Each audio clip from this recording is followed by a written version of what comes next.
अरे तुला लहाना भाऊ पेपर द्यायला चाललाय, त्याला 1-2 हजार रुपये तरी दे ना. ए आई, त्याला मायापाशी येऊन भीक मागा सांग. त्याला 1-2 हजार रुपये काय 10-15 हजार रुपये देतो. बरा तुला लहाना भाऊ आहे, तुझ्याकडे पैसा लय आला म्हणून माझल्यावर नको करू. ए माच करणार, स्वतःच्या जीवावर कमी लय. दादा मी पेपर द्यायला चाललो, मला 2,000 रुपये दे ना. तुझी लायकीच आहे ती मायापाशी भीक मागायची. हे धर 5,000. आणि हा काही ना काहीतरी झाला पाहिजे, तेव्हाच मायापाशी टोन टाकायचं. चल निघ इथून.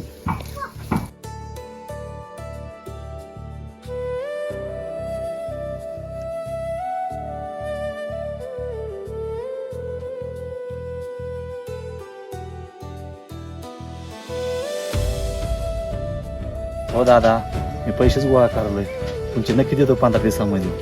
हा 4 महिन्यापासून म्हणतो पैसे आज देतो कवा देतो.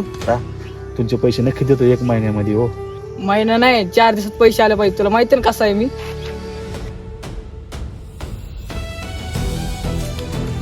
आई, मी धंद्यामध्ये लय लॉस झालो. मी जेवढे पैसे कमवले होते ना तेवढे गेले. आई, कर्ज लय झालं, सगळे माणसं घरी आले आणि काय करावा काहीच कळेना. बरा आपल्याला एकच पर्याय आहे, आता तुपल्या राण्या भावाकडे जावं लागतं आपल्याला. आई, त्याला पाहिजे मी लय वाईट बोललो, आणि आता जर आपण त्याच्याकडे पैसे मागायला गेलो ना तर ते आपल्याला लय बोलन. बरा तुपल्या लहान्या भावाचं मन लय मोठं आहे, चल आपण त्याच्याकडे जाऊ. हा आई, चल जाऊ आपण.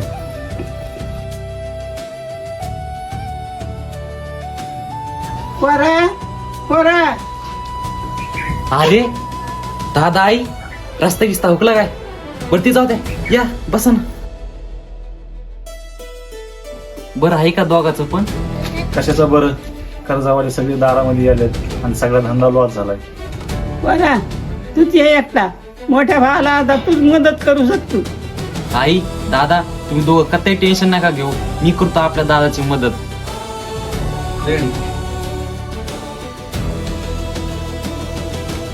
दादा बारका भाऊ असताना तुम्ही कताही टेन्शन नाही घ्यायचं. दादा ज्यावेळेस तुपल्याकडे पैसे होते का त्यावेळेस तर माझी किंमत कमी केली ती. आता इथून मोर असं नको करू, पैशावर मात कधीच नसते करीत.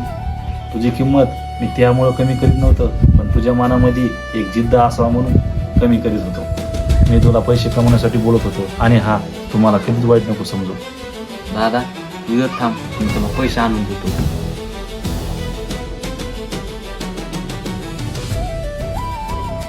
दादा ठीक आहे, सगळ्याचं देणं देऊन टाक, आणि अजून जर लागले असेल तर मला सांग.